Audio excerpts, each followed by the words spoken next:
આજે આપણે ધોરણ 10માં સ્વાધ્યાય 7.1 એનો દાખલા નંબર 1 છે શીખવાના છે. એની અંદર કહે છે કે નીચેના બિંદુઓની જોડ વચ્ચેનો અંતર છે એ શોધો. એટલે કે નીચે આપણને બે બિંદુઓની જોડ આપેલી છે.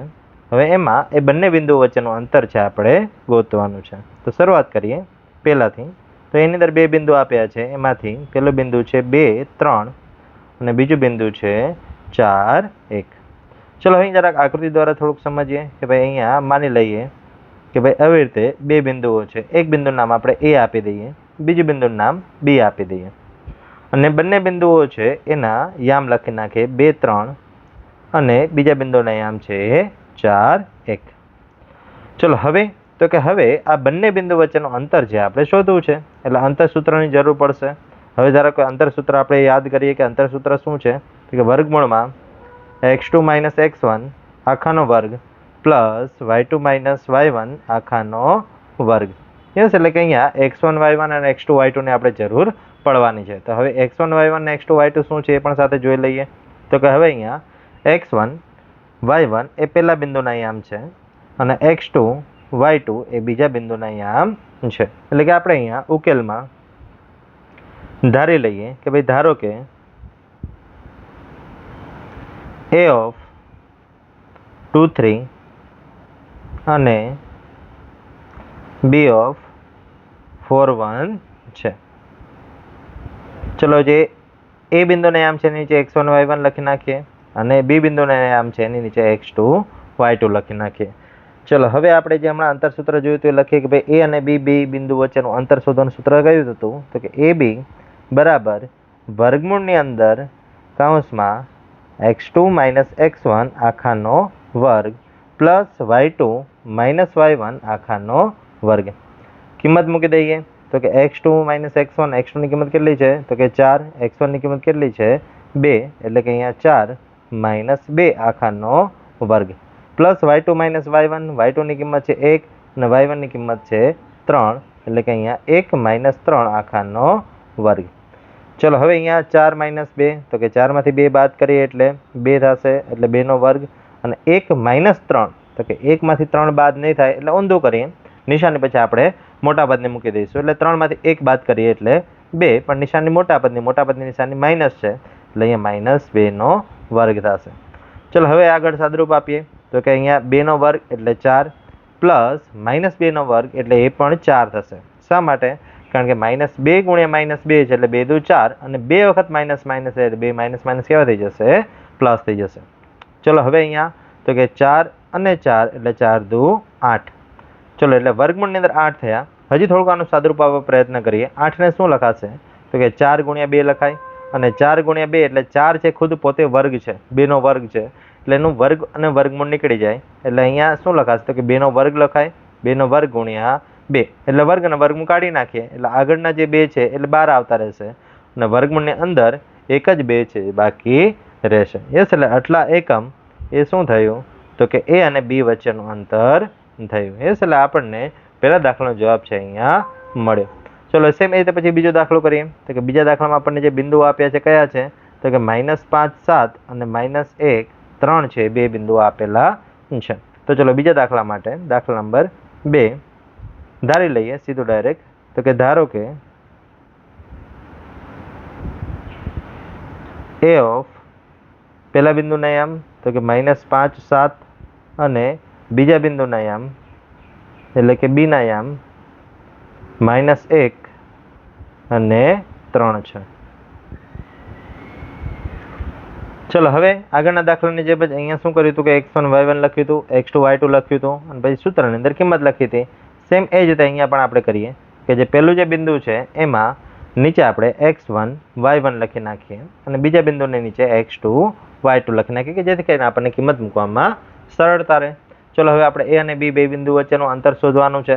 એટલે કે એ બી બરાબર સૂત્ર યાદ કરીએ શું હતું હજી હમણાં જ આપણે જોયું હતું તો કે x2 - x1 આખાનો વર્ગ પ્લસ y2 - y1 આખાનો વર્ગ.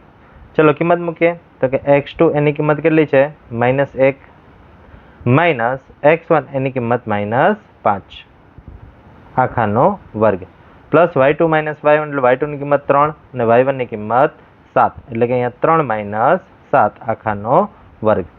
ચલો હવે સાદરૂપ આપીએ તો કે અહીંયા માઇનસ 1 એમના એમ બ્રેકેટ ઓપન કરીએ એટલે બહાર પણ માઇનસ છે, અંદર પણ માઇનસ એટલે માઇનસ માઇનસ પ્લસ થઈ જશે એટલે પ્લસ 5 એનો વર્ગ. 3માંથી 7 બાદ કરીએ પણ જનરલી 3માંથી 7 બાદ ન છે તો ઊંધું કરીએ. 7માંથી આપણે 3 બાદ કરીએ એટલે 4 અને નિશાની મોટા પદની નિશાની માઇનસ છે એટલા માટે અહીંયા આપણે માઇનસ લખી નાખીએ. ચલો હવે અહીંયા 5 એમાંથી 1 બાદ કરવાનો છે તો કે 5માંથી 1 બાદ કરી દઈશું એટલે ત્યાં પણ 4 વધશે એટલે 4નો વર્ગ પ્લસ માઇનસ 4નો વર્ગ.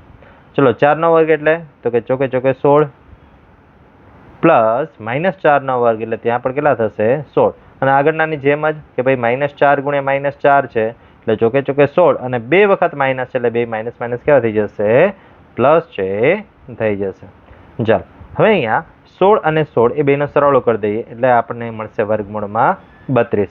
32 પાછું શું લખાય તો કે 16 ગુણ્યા 2. તમે અહીંથી પણ સીધું ડાયરેક્ટ 16 ગુણ્યા 2 લખી શકો છો.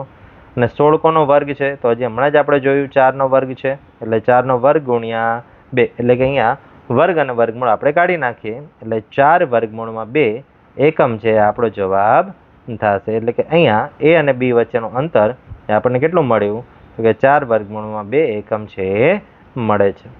ચાલો હવે આગળ ત્રીજો દાખલો જોઈએ તો કે ત્રીજા દાખલામાં જે બિંદુ આપ્યું છે એ આપણે અહીંયા ધારી લઈએ તો કે પહેલું બિંદુ છે એ બી અને બીજું બિંદુ છે માઇનસ એ માઇનસ બી.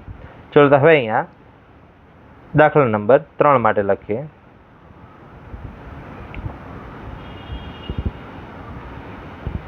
ધારો કે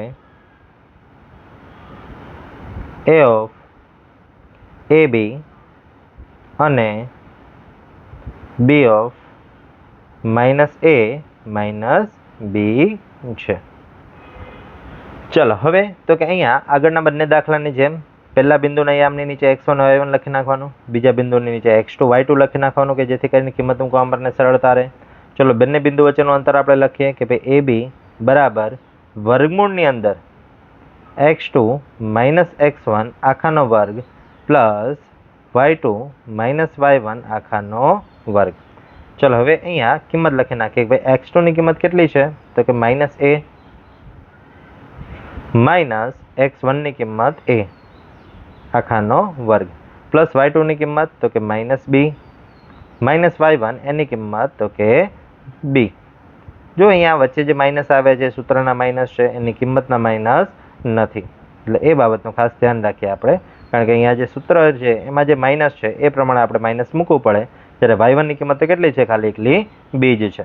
સેમ રીતે અહીંયા x1 એની આગળ જે માઇનસ નિશાન છે એ આપણે અહીંયા મૂક્યું છે જ્યારે અહીંયા x1ની કિંમત એ એકલી જ અહીંયા મૂકેલી છે. ચલો હવે બંનેનો સાદરૂપ આપીએ તો કે બંનેનો સરવાળો કરી દઈએ તો કે 2 માઇનસ માઇનસ પ્લસ એટલે કે એ કેટલી વખત થઈ જશે 2 વખત થશે પણ અહીંયા નિશાની કોઈ પણ એક પદની આવશે કારણ કે બંને પદ સરખા જ છે. સેમ રીતે અહીંયા માઇનસ બી અને માઇનસ બી એટલે કે માઇનસ 2b આખાનો વર્ગ. ચલો હવે સાદરૂપ આપીએ તો કે અહીંયા માઇનસ એનો વર્ગ એટલે માઇનસ માઇનસ પ્લસ થઈ જશે, 2નો વર્ગ એટલે 4 એનો વર્ગ અહીંયા થશે. સેમ રીતે બાજુમાં માઇનસનો વર્ગ એટલે પ્લસ 2નો વર્ગ એટલે 4 અને બીનો વર્ગ અહીંયા રહેશે. ચલો ધ્યાનથી જોઈએ તો બંનેમાંથી 4 કોમન આવે છે એટલે 2માંથી 4 કોમન કાઢી લઈએ અને કોમન કાઢશું એટલે 4 અહીંયા બહાર આવશે. કાઉન્સ અંદર શું વધશે તો કે એનો વર્ગ પ્લસ બીનો વર્ગ. ચલો 4 ખુદ પોતે કોઈનો વર્ગ છે તો કે હા 4 છે 2નો વર્ગ છે એટલે ત્યાં આપણે 2નો વર્ગ લખી શકાય એટલે એ વર્ગ પ્લસ બી વર્ગ. ચલો હવે અહીંયા 2નો વર્ગ છે એટલે 2નો વર્ગ આપણે બહાર કાઢી લઈએ એટલે અહીંયા 2 વર્ગમૂળની અંદર એનો વર્ગ પ્લસ બીનો વર્ગ એટલે અહીંયા આટલા એકમ એ બંને બિંદુ વચ્ચેનું અંતર થયું. યસ એટલે આવી રીતે છે અહીંયા દાખલો પૂરો થયો. પણ અહીંયા એક કદાચ પ્રશ્ન થાય કે ભાઈ અહીંયા એનો વર્ગ અને બીનો વર્ગ તો છે તો એનું વર્ગમૂળ કેમ ન નીકળે કારણ કે અહીંયા વચ્ચે પ્લસની નિશાની છે જ્યારે અહીંયા વચ્ચે ગુણાકારની નિશાની હતી એટલા માટે વર્ગમૂળ છે વર્ગ અને વર્ગમૂળ નીકળી ગયું છે. યસ એટલે આ એક બાબતનું પણ અહીંયા ખાસ છે એ સમાધાન કરી લઈએ. Okay, thank you.